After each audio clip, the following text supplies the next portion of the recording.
Thank you, Speaker. Last week in Brisbane, hundreds of anti-war activists, trade unionists and peace advocates took to the streets outside the Labor conference in opposition to the AUKUS deal. We are in the middle of the worst housing crisis in generations. The cost of living is out of control and essential workers are striking to lift the wages cap. But instead of investing in solutions to any of these problems, the Albanese federal Labor government is choosing to spend billions of public dollars on nuclear submarines. Labor won't spend $2.5 billion a year on building public and social housing to house the tens of thousands of people approved on the housing waiting list, nor will they increase income support more than a pathetic $4 a day. But Labor will spend $32 million each day for the next 30 years for the incredibly dubious privilege of hosting nuclear submarines in Australian waters.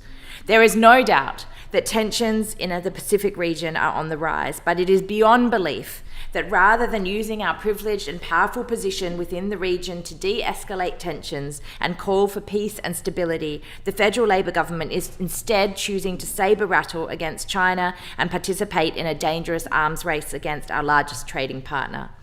As typhoons and floods batter our Southeast Asian neighbours, our Pacific Island neighbours struggle to stay above water. What we need is international cooperation and coordination on addressing the climate crisis, not a dangerous military pact tying us to the United States and the UK for the next 2 decades. And while AUKUS does just that, tie us to the US and the UK with a long fuse that may indeed one day detonate, make no mistake, this was the Albanese federal Labor government's choice. There are those of us who say that the AUKUS deal was merely something inherited from the former coalition government, that Australia is merely complying with American and British ambitions of war, and that this deal highlights that Australia does not have an independent foreign policy. Well, I say that these people are wrong. The Albanese federal Labor government could have chosen to renege on the AUKUS deal on assuming office, but it didn't. Instead, it has been driven by its own military ambitions and own foreign policy goals to seal the deal on AUKUS, and in doing so, ignore the explicit concerns of other countries in our region. I note the Prime Minister of Malaysia has called AUKUS a catalyst towards the nuclear arms race in the Indo-Pacific region, and Indonesia's Foreign Minister has approached the deal with apprehension, stressing the need for Australia to continue meeting all of its nuclear non-proliferation obligations. They know, and the Greens know, that submarines in the water around our countries do not make us more safe. In fact, they do the direct opposite. They propel us towards an arms race and instability.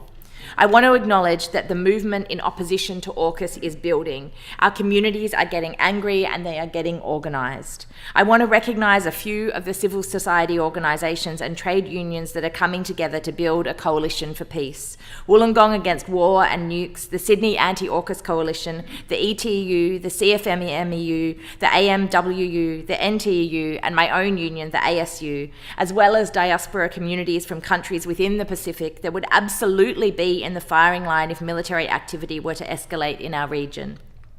As my former colleague from the Greens, Brisbane City Councillor Jono Sriranganathan says, for change to happen, we need 2 feet in Parliament and thousands of feet on the streets. Until these subs are built and sent into the sea, there is still a chance to fight for change and to see this deal and our public money diverted towards health, housing, public education instead. And the Greens look forward to working with all of those to build a movement against AUKUS until this deal is finally sunk.